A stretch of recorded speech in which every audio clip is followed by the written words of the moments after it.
Hello everybody, how are you all doing today? I hope you're well. I hope you're staying snug despite the weather wherever you are. Once again, it's a very cold, grey, miserable day here in London. So I'm inside, about to do one of my most favourite jobs ever, yay! And I'm sitting in the window today. I have a desk in my kitchen, but I also have a desk in the window at this time of year because the light is so rubbish. At least when I'm sitting here, I can just use that natural daylight for as long as possible. So, here we are, ready to start a new gardening year. Hands up, who's excited? 2 hands up. Oh, isn't it great? So I thought what I'd do today is talk about, because I'm going to do it anyway, the whole kind of picture of planning the garden for this coming year, buying, saving, getting all your seeds together, and then really importantly, I need to start thinking about it now, is my sowing schedule. Because it's that time of year when, before we know it, we should have planted some of our seeds, we should have done some sowing. So it's around about this time I like to sit down and get organised. I'll just show you briefly what's on the desk. Hang on a second, let's see if we can do this. Crunky. So I've got my tin of seeds here. They're not all here because quite a lot of the beans and the legumes and that sort of thing, because they're really quite big, they're in jars in the shed still, but I know what I've got. I've got my notebook here, and this is my notes from the last sort of 3 years. Brief notes, I'll show you those in a second, but I tend to make a note of when I sow things each year and when they go into the garden. I've got my calendar, I'll show you that in a minute because I'm dead excited. And then I've got my pad here, which is my scribble checklist. Have I thought of everything? If not, I can make notes as I go along. So, where on earth do you begin?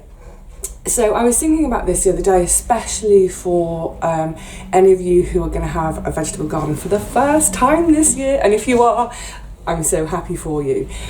I think it does get easier over time to sort of be organised, just because you have that experience of the previous years.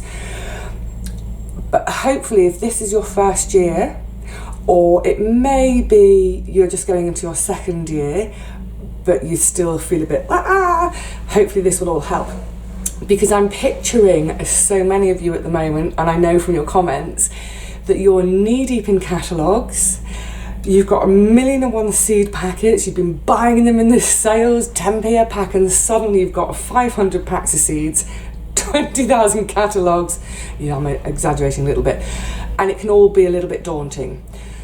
So this is what I do, and hopefully it's really simple. It might seem a little bit nerdy, but it's kind of simple and organised, and that's just how I operate. I try to be organised because I generally juggle so many balls at one time, although this year going into the spring will be different because I won't be coming off night shifts and trying to have a brain that's working. Anyway, so it all starts for me back in the autumn. So as the season's going along, the previous season, I'm seeing what's working well in my soil, what's abundant, what's tasty. And in a way, I'm kind of recapping now from the video I did a few weeks ago about my plan for the garden for 2018. In summary, going forward, about thinking about what I want to grow, I base it on what have I tried and has grown well in my soil, what is abundant, what is tasty, and what stores well. So I've got a good idea of what I want to grow. Then I draw my plan, and because I've got those 4 main beds, and I'll just say again that each bed is about 6 meters by 4 meters because it's my most frequently asked question. So 6 meters by 4 meters for each bed. I don't do too many changes each year. I like to try 1 or 2 new things, and yes, I'm going to tell you in a minute what the 2 mystery veggies are. So for me, it's actually quite easy to plan because of my rotation. I just hop a bed over, I take out what I didn't like, I might try something new. So it's about now that I sit down with all my seeds. So a lot of them I will have gathered from my own produce last year. Some of them, especially things like the brassicas where you get, 400 seeds in a packet, I won't have sowed them all last year. So I will check to see what's left over from last year. Is it enough to sow for this year? Is it still in date? Is that seed going to be viable? So I've got all my seeds all around me, and then very simply, I'm going to just show you my little checklist. Hopefully it will read. I mean, my handwriting is appalling. I should have been a doctor with this handwriting, shouldn't I? So all I do is I make a note of each bed, 1, 2, 3, 4, plus, because I don't sow everything all at once, a little subsection for the brassicas, because they are the follow-on crops. So if you're going to do any follow-ons, make a note of those. Don't forget them and then get to April and suddenly think, So for each bed, I've listed everything I'm growing. I sit down with my seeds and then I tend to organise them, apart from the really big ones like the legumes. I get a big old envelope like this. Quite simply, it says bed 4 on it.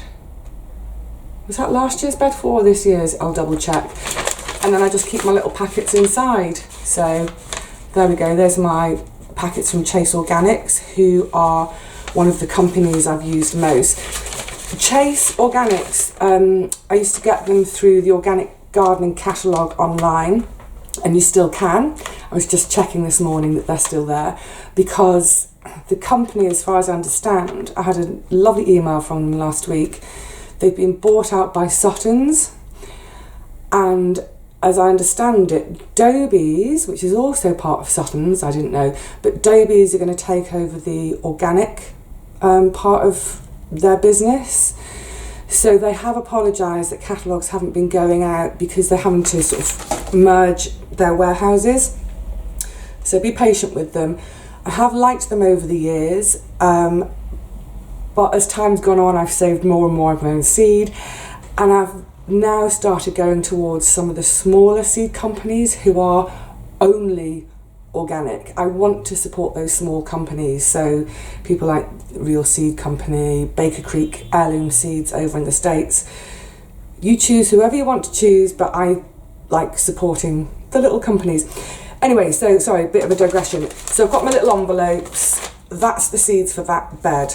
Great. I've gone through my list. I've looked at it, I've checked it twice, because who knows if we're naughty or nice, and I can see where, I don't have seeds for this, I don't have seeds for that. For me, generally, it's the brassica seeds I don't have, because in order for the brassicas I've got in the ground at the moment, in order for them to go to flower and produce seed for me, that's going into sort of May, June, and I don't have the space. So before they can produce seed, I need to have them out and get my next crop in. If I had more space, I could have a dedicated bed for my brassicas and then let them go and produce seed for me. But I don't, so I have to buy them. So, you know what you're growing in each bed. You've checked through the seeds you've already got for that bed. You've got a couple of missing gaps. You might go to your catalogue and think, I'd like to try something new, or I'll stick with the same thing. Before you buy any, just check with your allotment neighbours. Do they have an excess of something you can do a bit of swapsies with? So I've managed to end up with loads of the pepper seeds from last year. So one of the ladies on my site was going to buy some, and I said, no, don't. You can have some of mine. It's great. So do some swapsies. Otherwise, make yourself a little shopping list. That's the easy bit. I'm going to shove that to one side for a minute. When to sow? The big question, always the big question. So there are some seed packs. I'm just going to look on here. That's no use. Okay, you'll see some seed packets. I had tomato seed 2 or 3 years ago, and it says sow February to June. That's crazy. February, March, April, May, June. A 5-month window. And if you think about conditions, the difference in conditions between February and June, February, it's so cold. June, we might be having a heat wave. So rather than going by the packet, I always go according to last frost date for my area, that sort of thing. So for me here, the last frost date, it's generally about the beginning of May. However, for my vine bed, so that's tomatoes, squash, peppers, cucumbers, I ignore the last frost date and I carry on. I don't generally plant those things out till at least mid-May, beginning of June, because although we may not be getting any frosts anymore, we can get really chilly nighttime temperatures down to, well, if it goes below 5 degrees, those plants are really going to suffer. So I wait. It's not worth it. So based on when I hope to plant something out, I generally count backwards about 8 weeks for starting. So that's how I did it initially, and now obviously after the last couple of years of keeping my notes, I can see when I've planted something and I know from the result that worked okay. So for instance, I don't think you'll be able to read my writing. So for instance, when did I plant so last year I sowed my tomatoes on the 21st of March. Really skimpy notes these, but I just make a note of when I've sown things, when I can see signs of germination, when I prick out, when I put them in the cold frame to harden, and then when I actually eventually put them into the garden. Or if it's my direct sown plants, so for instance 24th of April last year is when I direct sowed the parsnips.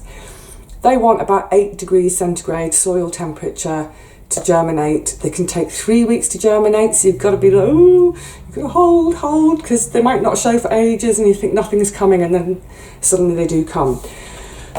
So what I'll do at this stage now, I know what I'm planting, where I'm planting it. I know I've got the seed stock. So I'll grab my pad out again to make some rough notes, and then I'll transfer it to my calendar. I'll make a note of what needs sowing indoors, what needs sowing outdoors, and then the dates for them. I've treated myself to a new calendar this year. I've got to show you. It's so funny. So I mark all these bits up on a calendar. Again, it's no massive kind of amount of note making. I'll just literally write sow toms, sow celeriac, that sort of thing. But I decided as a little Christmas present to my mum, because obviously I'm having to be really frugal, I would make up a calendar from images from my plot. You see? I'm really pleased with it. So actually in the end, I got a couple made, one for my mama and one for a friend, and a spare one for me. Look at me in my shed. And it's actually come up really nicely. The papers are really good quality. Yeah, I'm delighted with them. So it might be something that, depending on if I get nice crops and nice photos this year, I might do some extra to sell if you guys would be interested. I don't know, it seems a bit vain somehow, but it's just, I love looking back and thinking, oh yeah, the poppies, for instance, in my neighbour's garden, they were gorgeous, or the garlic harvest, it was so beautiful. I just think all these veggies and flowers are like a work of art, aren't they? Oh, and look, little Miss Bessie. So yeah, I will make a quick rough note in my big pad in 2 columns, indoor sowings, outdoor sowings. I'll base it on the last 2 or 3 years of notes I've got. If I get to say mid-March, end of March, and I'm about to sow tomatoes, if I get heads up from, the weather people, and they say, oh, we're in for some really cold, wet weather right through until July, I've got that flexibility to say, oh, I might hold off sowing them for a week or so. Gotta be a bit flexible. Well, I hope that's a bit of help. Obviously, everyone finds their own way, but I just think, over the years of sort of finding out what works for me and what doesn't, this system of having my 4 beds, planning what's going to be in each bed, look at that one bed, what seed do I need, have I got it, tick, when do I need to sow those seeds, tick, keep them together in an envelope, tick, get sowing. I hope that will help you all for those of you who are feeling a bit daunted and overwhelmed by it all. I nearly forgot the 2 new veg. So one of them, thank you Terry, it is a veg, but I'm not going to eat it. I don't know if you'll be able to make them out there. Can you tell? They are there's too much light reflection, isn't there? Let me see. They are a squash seed of types by the look of it. They are loofah. So the idea is, where I've built the fence, which still needs to go up a little bit, and then have all the wires strung across the top. My neighbour Gary has very kindly offered to give me an excess grapevine of his. Brilliant.